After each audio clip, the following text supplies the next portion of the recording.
መጠቀሙን የሐሺሽ መጠቀሙን በጣም ያመጣው እሱ ነው የሚሉት። መግለጫ ወጥቶብሃል አሉኝ። እኔ መግለጫውን አላየሁትም። አንተና አሳየ ደርቤ ላይ መግለጫው እንደ ውሻ አንገታቸውን ታስረው የሴቶችን እግር ጫማ ፈንገሳቸውን ጣታቸውን ሲልሱ ኢትዮጵያ ውስጥ ልጆቻችሁን ቼክ አድርጓቸው ስልኮቻቸውን ተቀብላችሁ ለማየት ሞክሩ። ነገር ግን የተረፍን አይመስለኝም። አውሬው ልጆቻችንን ወስዷቸዋል። ህፃናት ብቻ ሳይሆኑ ትላልቆቹ ነውረኞች፣ በተለይ ቲክታከሮች የሚባሉት ሁሉንም ማለት አይደለም፣ የሌለ ዓለም ውስጥ ተገብቷል። የሌለ ዓለም ውስጥ ተገብቷል። በጣም በጣም በጣም የሚዘገንን ነገር ነው የምነግራችሁ። ማመን አልቻልኩም። እመጣበታለሁ። እስከ ጥግ ድረስ ሄጄበታለሁ። ወራትን የፈጀ ነው። ለምን እዚህ ውስጥ እንደተገባም አላውቅም።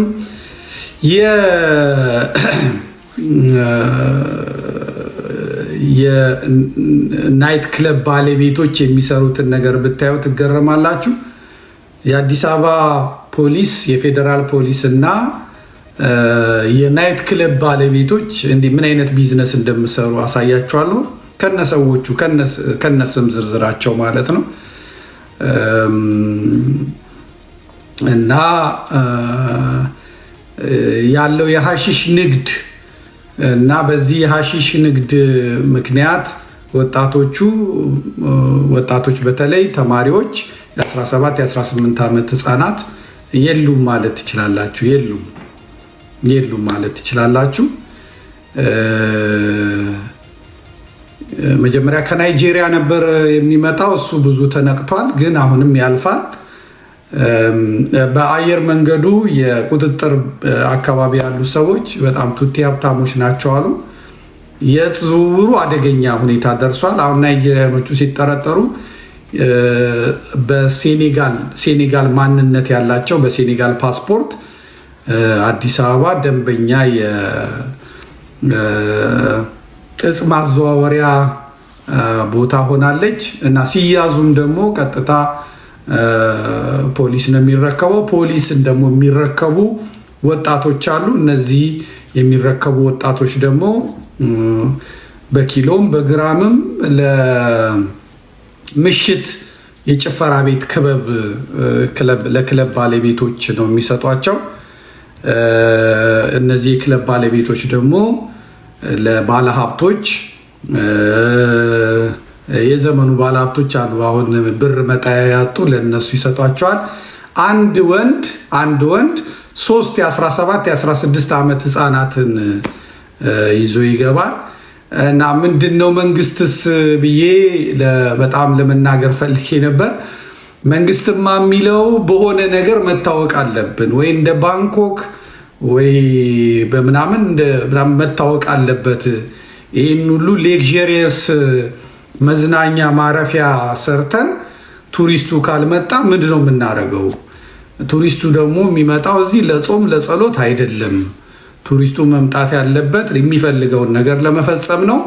ስለዚህ የሚፈልገውን ነገር ለመፈጸም ደግሞ ይሄን አስሮ የያዙትን ባህሎች ማስወገድ አለብን። በተለይ እንደ ኢትዮጵያ ኦርቶዶክስ ተዋሕዶ ሃይማኖትና እንደ ቀደመው የእስልምና እምነት አይነቶቹን ባህል መስበር አለብን ነው የሚሉት። በቪዲዮ ላይ የማያቸው እና በሊንኩ ገብቼ ያየኋቸው በሙሉ በአብዛኛው ሙስሊሞችም አሉበት። ማተብ አንገታቸው ላይ ያጠለቁ ሴቶች ይበዛሉ። በእውነት በጣም ይበዛሉ። ማተብ አንገታቸው ላይ ያጠለቁ ሴቶች ይበዛሉ። በጣም ነው ያዘንኩት።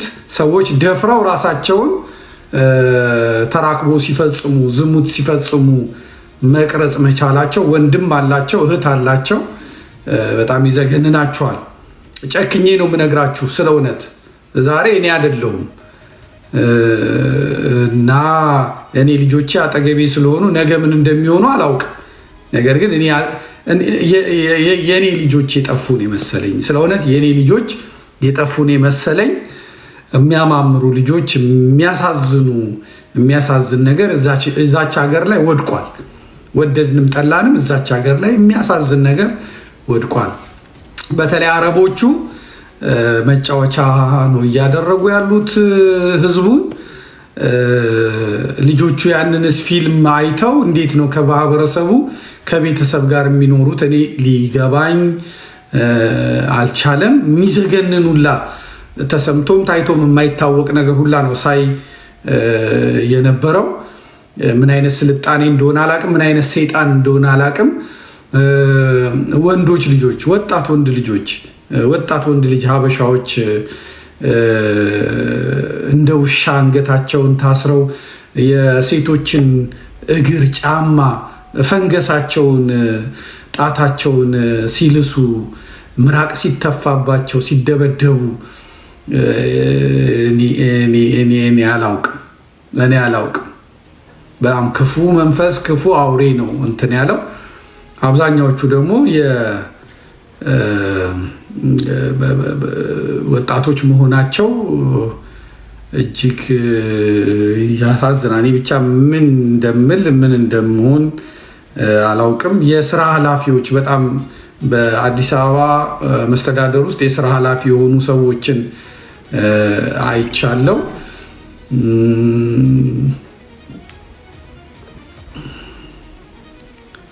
እግዚአብሔር ኢትዮጵያን እግዚአብሔር ይሁናት። በእውነት እግዚአብሔር ኢትዮጵያን ይሁናት። ዓለም የሚታወቅበት ነገር ነው። ግን እኛ ባህል ነበረን፣ ሃይማኖት ነበረን። እንኳን ሌላ ቀርቶ ግብረ ስጋ ግንኙነት ለማድረግ መብራት ካልጠፋ እንደገናም ደግሞ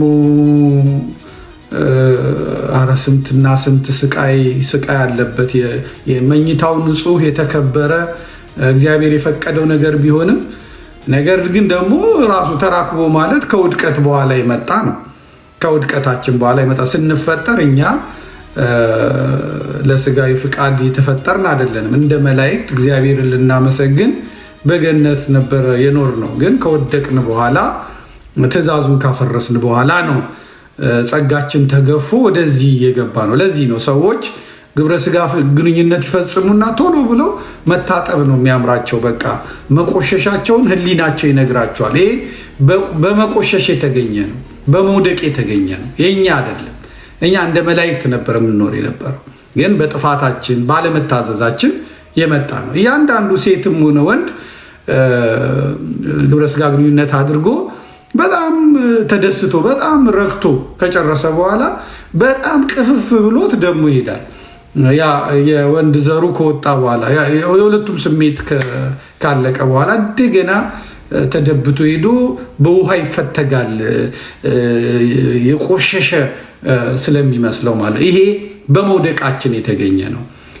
ከውድቀት በኋላ የመጣ አዲስ ነገር ስለሆነ እና እኛ ደግሞ ሀገረ እግዚአብሔር ነን የምንለው ስመ እግዚአብሔር ስንጠራ ስለምንውል በሰላምታችን ውስጥ እንደምናደራችሁ እግዚአብሔር ይመስገን፣ በጸሎታችን ውስጥ እንደምናደራችሁ እግዚአብሔር እንደምን ዋላችሁ እግዚአብሔር ይመስገን።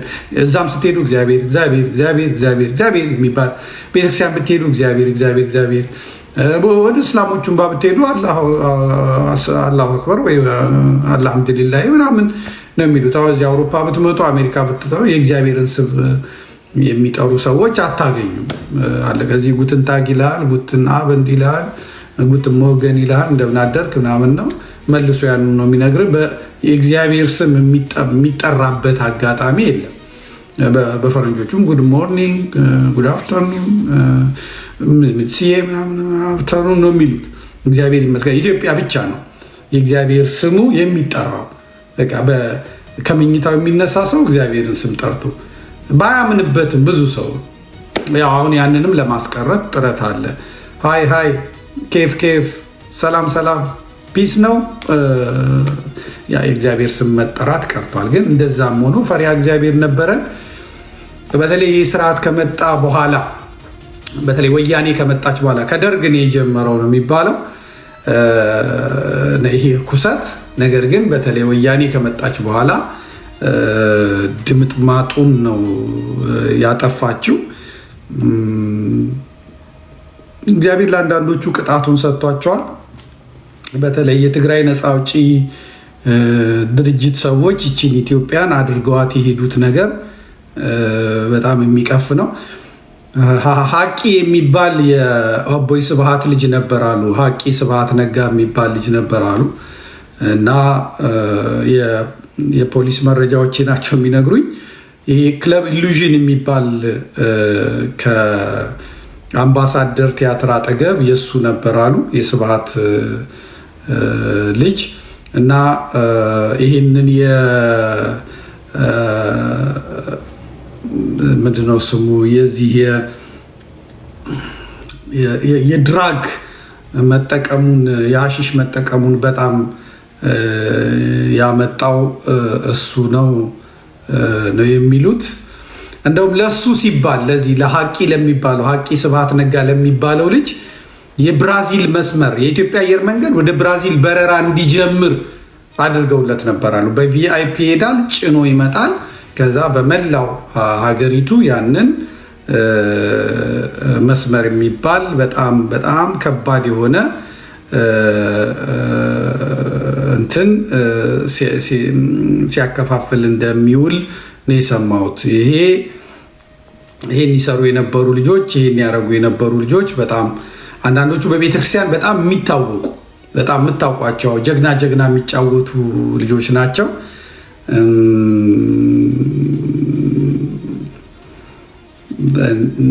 እግዚአብሔር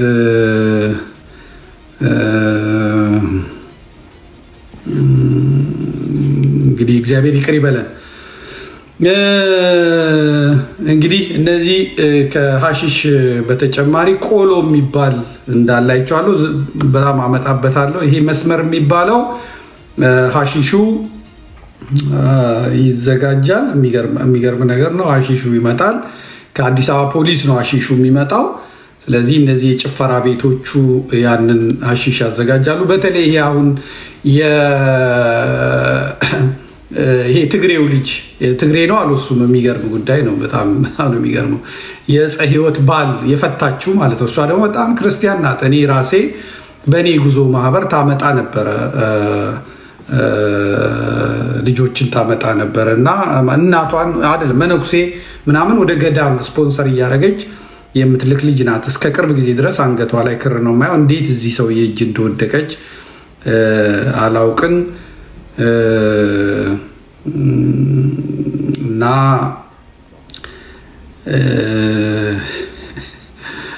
ይሄ ኮኬኑ ይመጣና ዋና አከፋፋይ ነው አሉ። ዋና አጧዥ ነው አሉ። ዋና ህዝቡን ሴቱን የጨረሰ ነው አሉ። በሚገርም ሁኔታ ማለት ነው። አሁን በርሜል ጊዮርጊስ ብዙዎቹ የሚድኑት በርሜል ጊዮርጊስ ጸበል ሄደው ምናምን ነው የሚድኑት እና ኮኬኑ ይመጣና ኩክድ ይደረጋል አሉ። ትንሽ በጭልፋ ይደረግና ጭልፋው ላይ ቤኪንግ ሶዳ ይጨመራል አሉ። ቤኪንግ ሶዳ ከተጨመረ በኋላ በላዩ ላይ በረዶ ይጨመራል። ከዛ እሳት ይነድበታል። ከዛ ድንጋይ ይባላል። ያ ድንጋይ የተባለው 1 ግራሙ 1600 ብር ነው የሚሸጠው። ከዛ በኋላ ያችን ያሸተተች ሴት ከዛ በኋላ የምታደርገውን አታውቅም። በጣም ሆርኒ ያደርጋቸዋል አሉ። ይለውጣቸዋል። ጣታቸውንም ብትነኩ ምን ብትነኩ ቀጥታ ወደ ዝሙት ነው የሚወስደው አሉ። በዚህ በአውሮፓ በጣም ክልክል ነው። እንደዛ አይነት ሰው ይዞ ቢገኝ እስከ 20 ዓመት ድረስ እንደሚያስቀጣ ሰምቻለሁ። ኢትዮጵያ ግን በገፍ እንዲገባ የብልጽግናው መንግስት ፈቅዷል እና ቦሌ ላይ የሚያዙት ናይጄሪያዎች የሴኔጋል ዜግነት ያላቸው አሁን ሱዳን ስለተበጣበጠች ነው እንጂ ከሱዳን በገፍ እንደሚመጣ ነው የሰማሁት። በገፍ ይገባል አሉ። ከዛ አዲስ አበባ ፖሊሲ ይረከባል። ያንን ከተረከበ በኋላ ለጭፈራ ቤቶቹ በሙሉ ይሰጣል። ከዛ በቤኪንግ ሶዳ ቦሌ አካባቢ ቤኪንግ ሶዳ አታገኙም። አያት ሄደው ምናምን ነው ቦሌ አካባቢ ያሉ ጭፈራ ቤቶች ቤኪንግ ሶዳ የሚፈልጉት ለዚህ ነው አሉ። ለዚህ ነው እና ከውጭ የሚመጡ አርቲስቶች ከውጭ የሚመጡ እንትኖች ንብረቶቻቸውን ሽጠው ጨርሰው ሁላ ነው የሚመለሱት። እነሱን ተቀብሎ አስተናግዶ ዶላራቸውን ሙልጭ አድርጎ የሚበላ ቲም አለ። ይሄን ያስጨሷቸዋል፣ ያጋዩቸዋል። ሴቶቹ ያንን እንትን ካሉ በቃ ምንም የለም። እነዚህ ደሃ ሆነው ምንም ነገር ሳይኖራቸው አይፎን 17 ፕሮ ማክስ ቅብጥሩ ምናምን የሚይዙት ሴቶች ያለ ስራቸው ይሄ ነው። በአጠቃላይ ይህን አገልግሎት ነው የሚሰጡት። ጫት አለ፣ ቁማር አለ እና በጣም ይገርማል። እና ይሄ የአሩሲው ህዝብ ላይ እንደዛ ሲያስጨፍር የነበረው ተስፉ የሚባለው የጸገነት ህይወት ባል የኢትዮጵያን ወጣቶች በሙሉ የጨረሰ ነው። እንግዲህ ብዙ ቦታ ያሉ ሰዎች የትግራይ ሰዎች ለምን ይሄ እንደሚያደርጉ ግራን የገባኝ ከነ ጆን ዳንኤል ጀምሮ። አሁን ጆን ዳንኤል የሚጠቀመው ድንጋይ ነው አሉ። ድንጋይ ያደርገውና አሁን በቀደም አንድ ቪዲዮ አይቻለሁ፣ የሚቀፍ ቪዲዮ።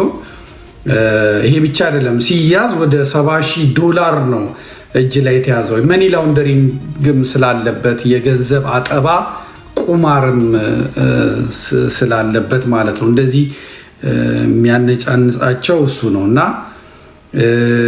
መኖሪያ ቤቶቹን አንድ ሁለት ብዬ አይቻቸዋለሁ። በመኖሪያ ቤት ይሰራል። ሀሺሽ፣ ጫት፣ ይሄ ድንጋዩ የሚባለው መስመር የሚባለው ይደረጋል። ቆሎም የሚባላለው የፌዴራል ፖሊስ እና የአዲስ አበባ ፖሊስ ሀሺሽ የተያዘ ሀሺሽ እጽ ማለት ነው፣ አደንዛዥ እጽ የሚያስወግዱበት ቀን አላቸው። ያ ቀን ከመድረሱ በፊት ፖሊሶቹ በመስመራቸው አማካኝነት በቤኪንግ ሶዳ ተሰርቶ በምናምን ተሰርቶ ሀሺሾቹ ይሰጣቸዋል። ስለዚህ ያ ተመሳስሎ ይቀመጥና የሚቃጠለው ቤኪንግ ሶዳው ነው። ትንሽ ላዩ ላይ ሀሺሽ ተጨምሮ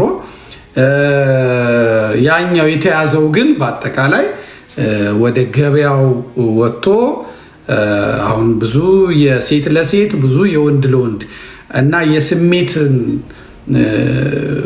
ቁጥጥር የሚያሳጣ ስለሆነ ሰዎች የሚያደርጉትን ያሳጣቸዋል።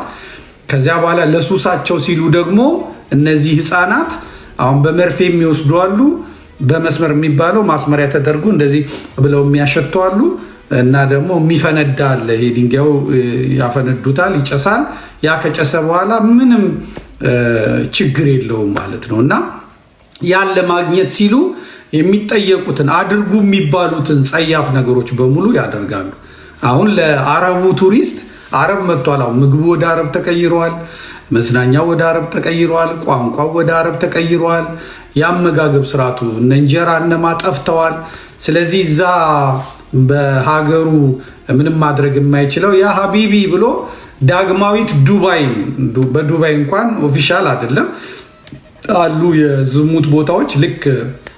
ነገር ግን የኢትዮጵያው ድህነቱ ተጨምሮበት፣ ድንቁርናው ተጨምሮበት፣ መሀይምነቱ ተጨምሮበት በዚህ ላይ ጥፋቱን አስቡት። ስለ እውነት ጥፋቱን አስቡት። አንድ አረብ 3 ሴት 4 ሴት ይዞ ነው የሚገባው። አንድ አረብ እግዚአብሔር ይሁነን። እነዚህን ሰዎች እመጣባቸዋለሁ ማለት ነው። ከመንግስት ጋር የሚሰሩ አሉ። የትም ብትገቡ አልለቃችሁም። የትም ብትገቡ፣ በተለይ ደግሞ በዚህ ሴቶቹን አስለቅሳችሁ ዘርፋችሁ ወጣችሁ። እናም ደግሞ ከስርዓቱ ጋር የምትሰሩ በጣም ጸያፍ ስራ የምትሰሩ እናንተን ያገናኘን እንነጋገረዋለን። እና ወላጆች ልጆቻችሁን እባካችሁ ስልኮቻቸውን ቼክ አድርጉ፣ የሚውሉበትን ቦታ እዩ። እኔ እንዲህ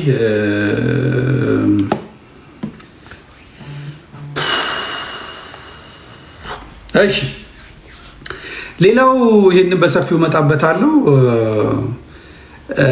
መግለጫ ወጥቶብሃል አሉኝ። እኔ መግለጫውን አላየሁትም። አንተና አሳየ ደርቤ ላይ መግለጫ ወጥቷል የሚል ነገር አይቻለሁ። እነማን እንዳወጡ አላየሁም። መግለጫውን በኋላ እስቲ አሳየን ጽፍለትና ምንድነው አሳየም ጽፎታል አሉ። ዛሬም ቪዲዮ ሰርቷል አሉ። እነማን ናቸው መግለጫ ወጡብኝ? ምን አድርጌ ነው መግለጫ ወጡብኝ? እሱን ስላላየው ብዙ ሰዎች ስለ መግለጫ አውርታችሁኛል። እሱን መግለጫውን እንግዲህ እነማን እንዳወጡብኝ አላውቅም።